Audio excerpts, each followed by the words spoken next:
Top secrets, top secrets, top secrets.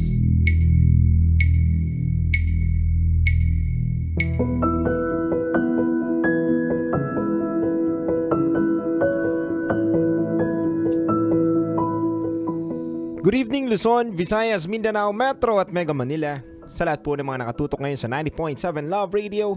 Oras na muna natin sa Bunga Puluhan is already 11:16 PM na po mga kabisyo.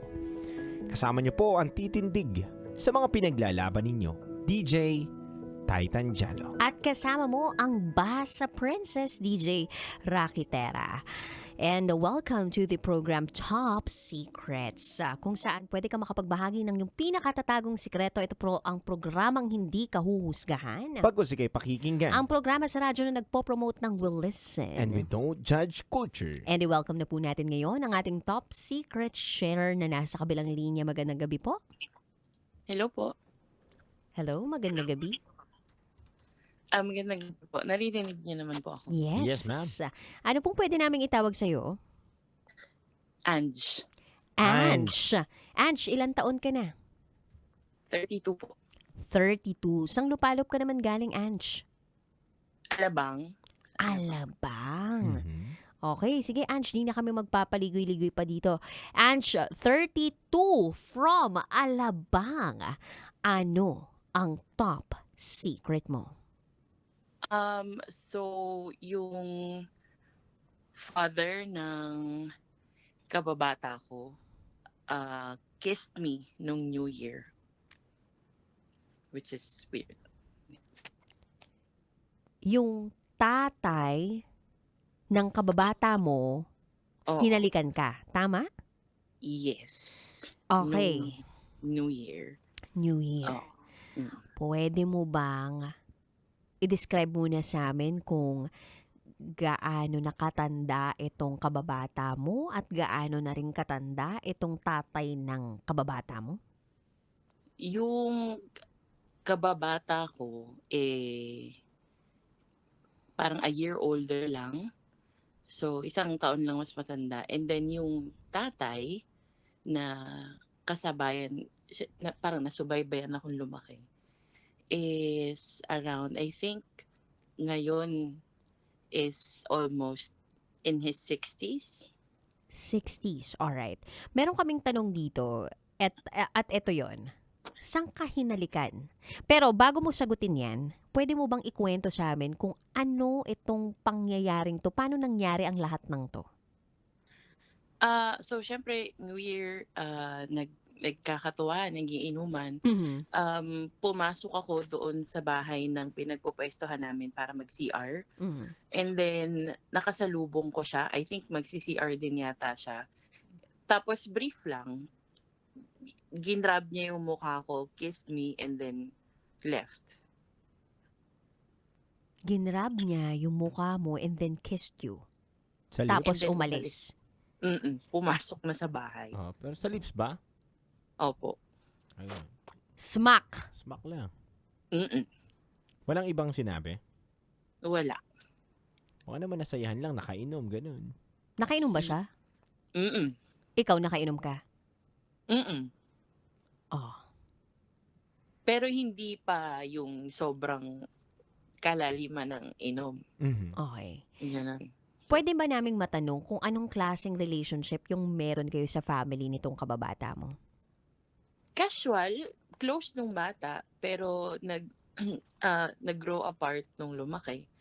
Although kapitbahay din namin kasi ito. O kababata, pagkababata nasa isang neighborhood lang kayo. Mm-mm. Tama po. Opo. Kamusta naman itong tatay? Ano bang may mga kwento-kwento ba dyan? Kasi magkapit-bahay kayo Mm-mm. di ba? Alam mo yung storya or kwento ng background nitong tao na to? Opo. Ang rumors is gumagamit. So, occasionally. Yun lang. Mhm. And yung asawa niya, present ba dun sa bahay nung hinalikan ka? Hindi. Nandun sa bahay nila, which is parang 3 houses away lang. Okay, nangyari yung paghahalik sa'yo, saan? Dun sa bahay nung well, technically, doon sa kapitbahay namin. Kasi parang yun yung pinagpupwestohan talaga nung lahat. Kasi parang yung bahay na yun, open siya sa lahat. So, ganon. Mm. So parang yun yung venue ninyo para sa pagsalubong ng bagong taon. Opo. Tapos yung mga magkakapit-bahay doon pumupunta. Opo. Tapos yung nanay ni kababata hindi pumunta doon sa venue na yun. Opo. So ang pumunta si kababata tsaka si father. Opo. Oh. So nung hinalikan ka, anong reaction mo? Nagulat po kasi andun din yung tatay ko sa labas. Nakikipagkwentuhan. Although hindi po umiinom. Nandun lang din nakikipagkwentuhan, kumakain, ganyan. Walang So, nakakita sa inyo? Wala po. Binring up mo ba yung ginawa nitong tatay ng kababata mo dun sa mismong tatay? Hindi po. How about sa kababata mo? Wala akong napagsabihan. Pinagsabihan. Talaga. Walang nakakaalam. Nasundan pa ba yung pangyayaring yun? Hindi naman na. Kasi umalis na rin siya.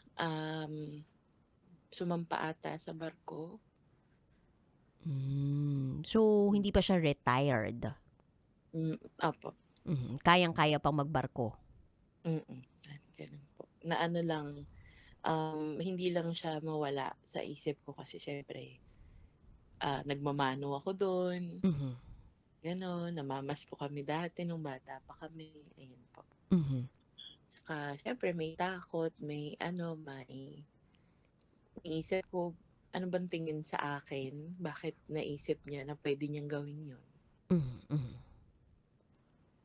Yes, nagigets namin yun. And maraming salamat no sa pagtawag mo dito sa programa namin kasi mahirap tong aminin doon sa mismong kababata mo eh. At mahirap din tong dalhin kasi nandun nga yung takot, pangamba, tsaka yung tanong na bakit? At dun ba sa mga panahon na bata ako, meron na bang pagtingin sa akin tong tatay ng kababata ako? So, eto yung mga questions siguro running in your head. Ange? Hello?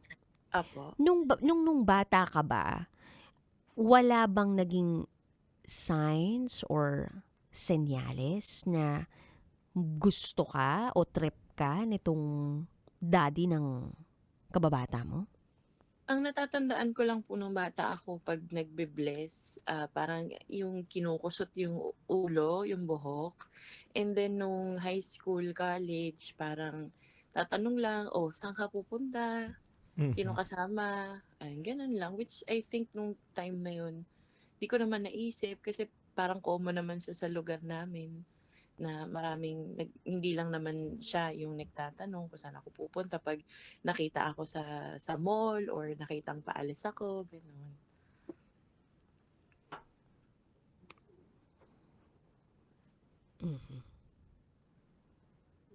Grabe So, yun. parang, hindi ko din alam bakit. Hindi ko nakwento, ayokong ikwento kasi baka sa akin ang sisi. Na baka sabihin, baka may ginawa ka baka nasinidus mo or parang ganun. Which is wala naman, di ba? Wala, kasi parang tatay din namin yun eh. Pero kasi dapat, alam mo Ange, mali yung ginawa sa'yo na hinalikan ka dahil nga syempre, unang-una, mali yun na yung naging action niya na ganun na halikan ka bigla. Opo. Diba? Unang-una, walang consent. Parang anak-anakan ka na yun. Ba't ka halikan? Opo. Pero kasi, ang mali mo rin doon, may mali ka rin eh. Ang mali mo rin doon, hindi mo sinabi. Diba? Hindi mo sinabi sa mga taong dapat mong pagsabihan nung pangyayari na yon. Kasi, hindi pwedeng sasarilihin mo lang yung mga bagay na to dahil baka pwedeng maulit. Hindi man sa'yo, ulitin niya sa ibang tao. 'Di ba? Tingin ko dapat inireklamo mo siya sa mga Mhm. sa otoridad, 'di ba? Kung O pwede talagang din. 'di ba? Kung may mga napag-usapan niyo na muna ng mga kaibigan ninyo or yung kaibigan mo, kababata mo, family nila. 'Di ba? Mali 'yun eh. Mali yung naging action niya, pero kailangan i-correct mo 'yun. Kasi magiging maling-mali lalo 'yun kung hindi mo itatama yung mali niyang ginawa sa'yo. Pero sa kabilang banda rin, dude, no, isipin din natin na si Anne, syempre, nandun din yung takot, pangamba, kasi posible din na makapanira siya, 'di ba, ng relationship. Siguro, yung isang tao talaga na nagdadaan sa ganitong klaseng sitwasyon, nandun siya sa pagitan na kung sasabihin niya ba o hindi. And nagigets namin at naiintindihan namin yung takot na nandun, and hindi natin, 'di ba, gustong mag-blame ng ng taong biktima dito, no, Yes. na o kasalanan mo na ikaw ay hindi nakapagsabi. It's just that may mga pagkakataon talaga na nahihirapan tayong sabihin yung tunay na nangyari dahil natatakot tayo. Mhm. Ang ang best way pa din syempre is maging honest ka, 'di ba, doon sa nangyari. Pero nasa sayo pa din 'yun kung komportable kang pag-usapan Yes. at kung okay sa'yo na ipaglaban. Siguro hindi ko kasi tanggap. Kaya even yung thought na ikwento siya, hindi ko magawa. So, ayun. So, buti may segment na ganito. At Mhm. least, na-share ko siya. Ayun. Yun lang. So, ma'am, ngayon po ba kaya mo lang nakwento to dahil hindi ka comfortable at ano po bang gusto nyong mga move na gawin na ngayong nakwento nyo na po ngayong araw na to yung nangyari sa inyo? Hindi, sa totoo lang, hindi ko alam kasi wala na rin naman dito. So, medyo kailangan ko pa siyang pag-isipan mabuti kung anong planong kong gawin. Kasi gugulo eh. Mhm.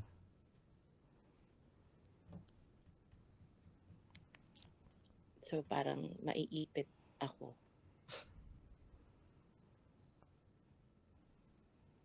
Pero ba sa pagpili mo na ganyan desisyon, yan ba yung kakapayapa ng puso mo? Yan ba yung kakatahimik ng puso mo, ma'am? Tingin mo ba hindi ka naargabyado sa sitwasyon na yun? Kung tanong ko lang, ma'am, Oo. Feeling ko na assault ako. And nakakadiri siya sa totoo lang. Pero may double standard pa rin kasi. And may victim blaming pa rin ngayon na nangyayari. So,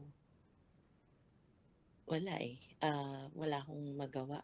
Hindi ko alam anong gagawin. Pero at least nasabi ko siya. Medyo gumaan yung pakiramdam ko. Ayun. Mhm.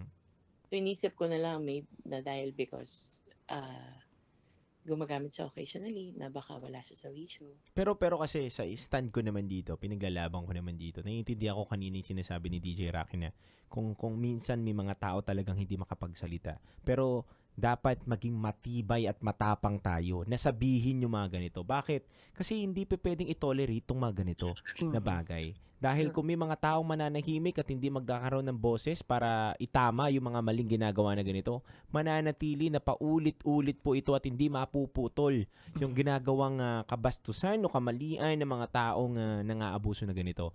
Maraming mga nabiktima ng katulad nito na kwento mo dahil hindi sila marunong magsalita. Maraming taong paulit-ulit na nangyayari to. Hindi nyo kasalanan. Hindi nyo kasalanan. Pero kailangan kasi magkaroon ka ng lakas ng loob na sabihin to para makati. Kasi kung pananatiliin natin na hindi natin lalakasan yung loob natin sa ano man ang mangyari, wala, mauulit to. Yes, tinitimbang mo, winiweigh mo na baka makasira ka ng family. Bakit siya? Hindi niya inisip yun. Siya naman ang gumawa ng mali sa'yo. Ikaw, sinabi mo lang yung katotohanan dahil mali yung ginawa sa'yo. Mhm. Yun lang naman yun, Ange. Pero kung tingin mo ang kapayapaan at ang magbibigay sa'yo ng peace of mind, yung Mhm. hindi mo pagsabi, tingin mo okay na yon Mm-mm. para sabihin mong okay na kasi to Mm-mm. dahil ito na yung kapapayapa ko at hindi ko na siya iisipin.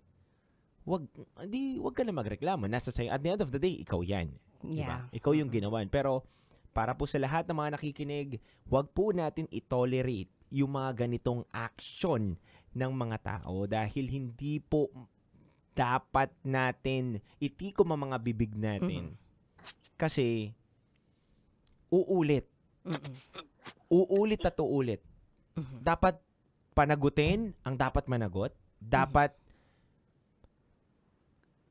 bigyan ng parusa ang dapat parusahin. Yun lang yung stand ko dito, partner. Tama naman yun, dude. Kumbaga, eto talaga galing sa'yo, di ba, na parang may paninindigan. Yes. Kumbaga, eto yung pinaninindigan talaga ng isang taong passionate about the rights of Yes. human, di ba? Yes. And masakit din kasi talaga makarinig ng mga ganitong klaseng top secret, no, na may nasa silence because of fear.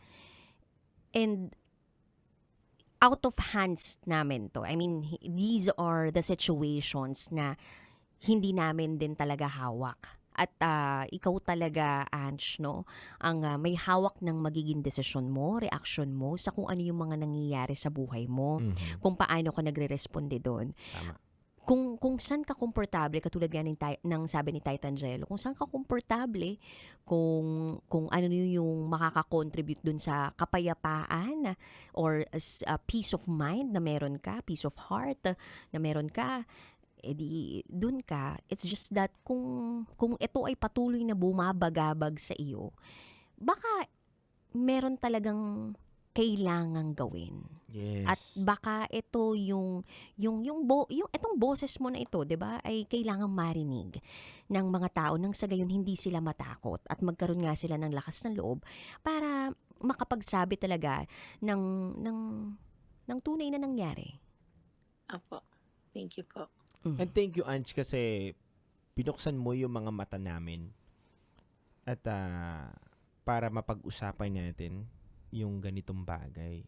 Dahil marami, yun nga yung sabi ko kanina, maraming mga kabataan, maraming hindi lang kabataan na nabiktima na ng ganito na wala silang boses eh. Nakakaawa din.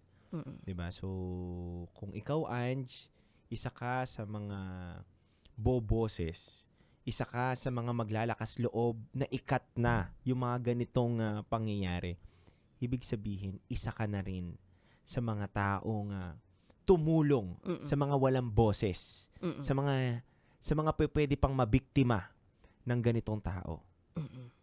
'Di ba? Yun lang yun eh. Sa akin, putulin or panagutin yung mga taong ganito. Apo. Anong nararamdaman mo ngayong, Ange?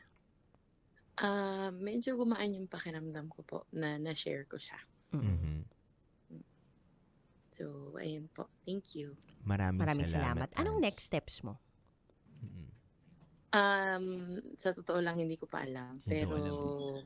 ngayon, medyo confident na akong slowly ikwento siya at i-open up. O baka kausapin ko yung kababata ko mismo. Kasi kung may rumors, 'di ba, na gumagamit siya ng ipinagbabawal na gamot, posible na talagang, oo, gumagamit siya at noong mga panahon na ginawa niya yun sa'yo, nandun siya sa state na yun. So, yung mga ganong klaseng tao, di ba, kailangan talaga ng tulong nun eh. Yes. Kumbaga, bukod sa, kailangan mo silang i-call out, di ba, panagutin dun sa mga pagkakamaling ginawa nila, kailangan din silang tulungan ng sarili nilang mga kaanak na ilagay sa tamang venue, 'di ba? Ilagay sa tamang lugar nang sa gayon ay maparehab sila. Yes. 'Di ba? Kasi it's if it's an addiction, then wala siya sa tamang katinuan, 'di ba? At posibleng makagawa pa siya ng pagkakamali hindi nga lang sa iyo, kundi Mas sa malala mga pa, ibang no? tao. Kasi nga, sabi nga daw bakit natin sinasabi na ba't natin minamali si Ange? Biktima nga siya. Ang pagkakamali kasi dyan is, alam mo na ngang mali yung ginawa sa'yo, kinip mo pa. Ibig sabihin, parang tinolerate mo yung mali. Yun yung mahirap dun eh. Yun lang yung mahirap dun. Huwag mo ito-tolerate yung mali. Kung mali, mali. Kung tama, tama talaga. Yun lang yun, Ange. Kasi, kung alam mo, parang ganito lang yan eh. Kung alam mo may nagnakaw, hindi mo sinabi, at nakita mo mismo yung nagnakaw, di ba? Mali yun. Na may nagnakaw, kilala mo yung nagnakaw, alam mo, hindi mo sinabi, pinagtakpan mo, mali ka rin. Ganun lang din yung hinalikan ka, may maling ginawa sa'yo, biniktima ka, tapos hindi mo para isumbong o sabihin. Pero dude, kasi may mga pagkakataon sa buhay talaga natin na ganito yung nangyari. Inisnatchan ka ng cellphone. Nasa pampublikong lugar ka. Ngayon, nasnatch yung cellphone mo ng snatcher. Tapos ngayon, dudulog ka ngayon sa isang police station. Ngayon, ang sasabihin ng nandun sa police, bakit mo nilabas yung cellphone mo? Di ba dapat hindi mo nilalabas yung cellphone mo? Sa totoo lang, ang isang tao, hindi, kumbaga, it's out of his or her hands na gagawin sa kanya ng snatcher yun. And may mga pagkakataon na bakit parang yung mismong police ay tinuturo pa ako? Ang gusto ko lang naman din mangyari sa pagkakataong yun, matulungan niya ako. So, naniniwala din naman ako na pag may ganong klaseng pagkakataon, 'di ba? Yung tao na nandun sa otoridad, maging understanding din dun sa mismong situation na kinabilangan ng mismong tao na nabiktima. Kaya naman, parang ako naiisip ko at tumatakbo sa isip ko ngayon, nandun yung takot nandun yung pangamba, nandun pa siya siguro sa moment na yun. Kasi nito lang din nangyari. And as much as we want to make her feel that she should stand up for whatever is right, siya siguro talaga ang makapagsasabi dun sa sarili niya kung ano yung timeline, perfect time para talaga masabi niya yung katotohanan. Let's just be more understanding dun sa talagang pinagdaraanan niya. Nang sa gayon, hindi talaga sila matakot na magsabi, 'di ba? Kasi kaya nga din talaga merong mga taong natatakot magsabi kasi nararamdaman din nila na i-judge ako nito or baka mamaya masabihan ako dito na kasalanan ko kasi dahil hindi ako nagsalita. So, we don't want them to feel that way also. Kasi, nandito tayo sa point na, na sila yung gusto natin na mapakinggan. And we want them to feel free dito sa, sa mundong to. Apo. Ayan. Naintindihan ko naman po yung point nyo pareho. Apo. Thank you po. Thank you, Ange. Thank you, Ange. Ayun. Ayun po. Thank you. Thank you, Ange. Ayan. Alam mo, dude, ang ganda din nung sinabi mo na hindi dapat talaga tayo mag-tolerate ng mga tao. It's just that, dude, meron talagang mga tao na gusto ko talagang, alam mo yun, i-encourage. But at the same time, if ganyan yung nafe-feel mo ngayon, darating din yung panahon na masasabi mo yan isang araw. Pero kasi, dude, ang dami kong kilala na biktima ng ganito na hindi nila nailalabas. Ang tagal na ng panahon hanggang sa namatay na yung nakagawa sa kanila, wala na. Wala na. And example na lang dito, may ka-batchmate ako na nag-aaral na ng law ngayon. Ang mismong bumibiktima sa kanya ng rape is yung tatay niya. Alam mo, wala siyang boses, dude. Wala siyang boses na sabihin yun. And nakakaawa. Grabe, biruin mo kapag hindi nakaka-score sa nanay niya daw, inaakyat daw siya dun sa double deck ng kabilang kwarto para siya yung pagparausan. Mhm. Alam At mo, kanino niya nasabi yun? Walang paano nalaman? sa akin niya na lang sinabi. Sa akin niya na lang sinabi. Sabi ko, bakit sa akin mo sinabi or hindi sa tamang tao? Mhm. Sa mga Sa otoridad. mga otoridad. Oo. Yan. Ang Sagot niya. sagot niya lang na, yun nga yung mali ko eh. Mhm. Huli na. Dahil kung sasabihin ko kung kailan niya ginawa yun, matagal na. Mhm. So, ang hirap ng suportahan. Kaya ang ginawa niya doon, sabi niya, gusto kong mag-law Mhm. para matulungan ko yung mga taong Ang ganda. nangyayaring ganito. Kaya nakakaawa din doon. Na may mga tao talaga na dahil nga sa di nila naisip kagad na sabihin, Mhm. nasanay na sila na kinikip na lang. Mhm. Kaya gusto kong ma-push sa mga tao na wag ka matakot. Sabihin mo, Mm-mm. ngayon nangyari, sabihin mo ngayon. Sabihin mo kagad. Sabihin mo, Sa- paniwalaan ka nila o hindi, at least sinabi mo. Mhm. Sana talaga ma-encourage yung mga tao na magsabi talaga ng katotohanan or kung ano man yung nagawa sa kanilang pang-aabuso at the same time. Pero kung hindi nyo man na nagawa yun on the same day, on the exact time na ginawan kayo ng mali, kung hindi nyo na-call out agad, that doesn't make you a less of a person. Mhm. And oo, biktima ka, but you can always be a survivor. You can always learn from everything. And we can always be the one who will fight for our rights. Kasi, yun nga, may hindi ibang tao yung magtatanggol sa atin eh. Kundi tayo Sarili din yung mga natin. sarili natin eh. So may this shed a light to everybody. May this ignite your hearts. Kumbaga, etong episode na ito ng Top Secret natin, makapagbigay liwanag dun sa mga kabisyo natin out there na nabubuhay sa katahimikan dahil hindi nila nasabi, 'di ba, yung tunay na nangyari sa kanila. But if yun talaga yung desisyon nyo sa buhay na hindi magsalita, well, sana, 'di ba, accountable kayo dun sa mga decisions and actions ninyo. Because at the end of the day, we are all responsible for our own decisions and actions. Mhm. Correct. We will pray for her. Yes. Kasi ang hirap nun, dude eh. Mahirap yun na dala-dala mo. Tapos everyday may kita mo yung kababata mo. Nag-hi hello kayo dyan. Tapos parang ayaw mo na pumunta dun sa bahay nila kasi may tinatago ka palang sikreto tungkol sa tatay niya. Diba? Mabuti sana kung yung tatay talaga, may ibibigay. Charot. Tingnan mo, nag-aaway na sila ngayon sa mga comment section.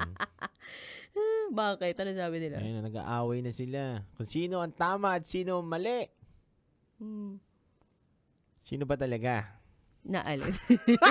Hindi, ganito kasi yan, guys. Magkaiba kami ng POV. ni Titan Jello. Kung parehas kami ng Opinion. POV dito, bakit pa kami naging mag-partner? Yes. 'Di ba? Tatandaan ninyo na ito ay balancing klase ng programa at ito po ay programa ng dalawang passionate Yes. individuals. Kumbaga, si Titan Jello, ang ganda 'di ba ng pinaninindigan niya. Kapag meron kang boses ipaglaban mo, akin act on your own face. Yes. Kung hindi pa panahon para magsalita kasi nandiyan pa yung takot, sige, sana nandyan yung support system mo nang sa gayon hindi ka mabaliw, 'di ba? Hindi ka go astray. Ang dami ko ng English na sinasabi dito, no? Kasi Galing mo talaga, dude.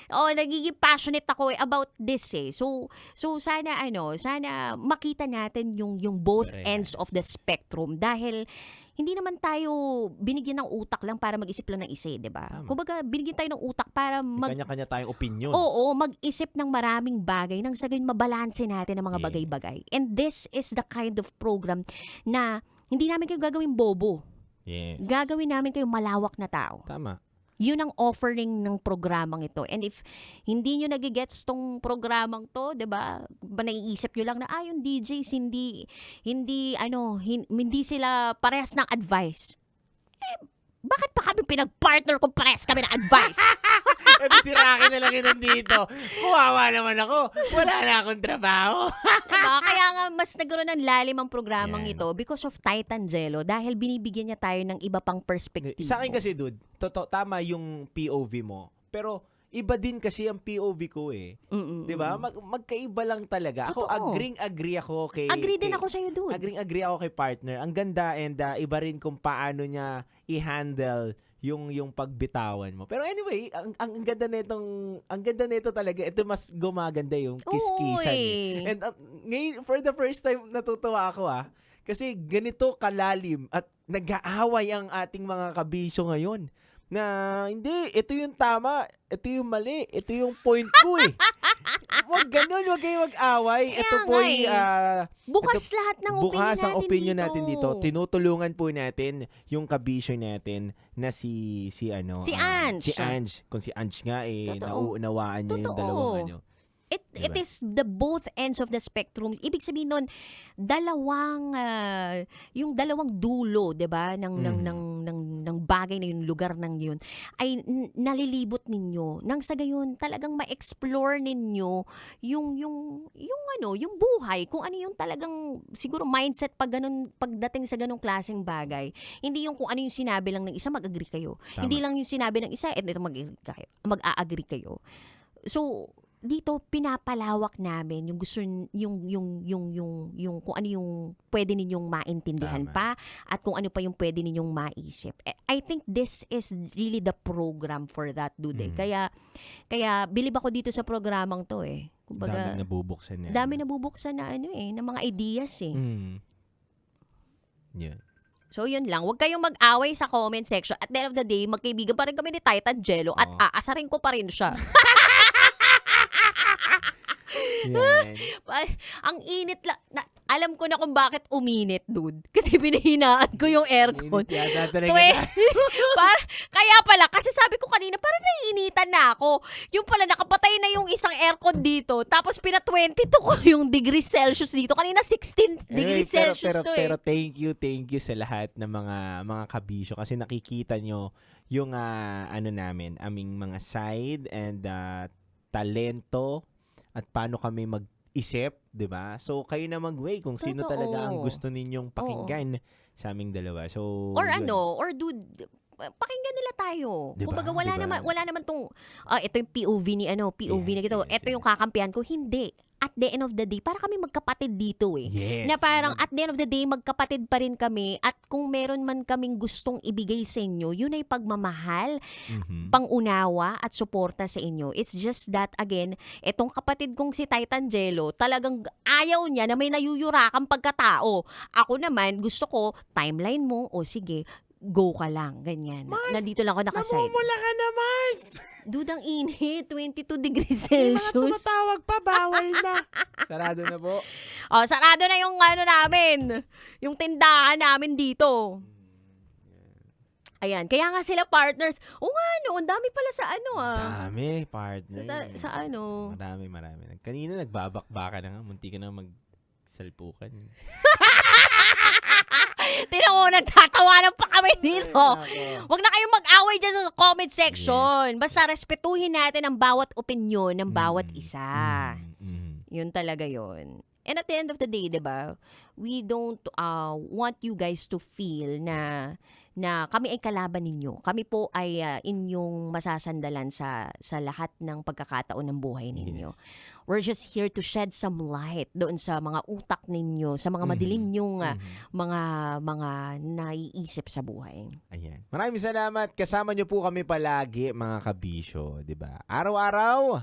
Simula Mondays to Fridays, mga kabisyo, sa aming programa, 9 to 12 midnight. Kasama nyo po ang titindig sa mga pinaglalaban ninyo.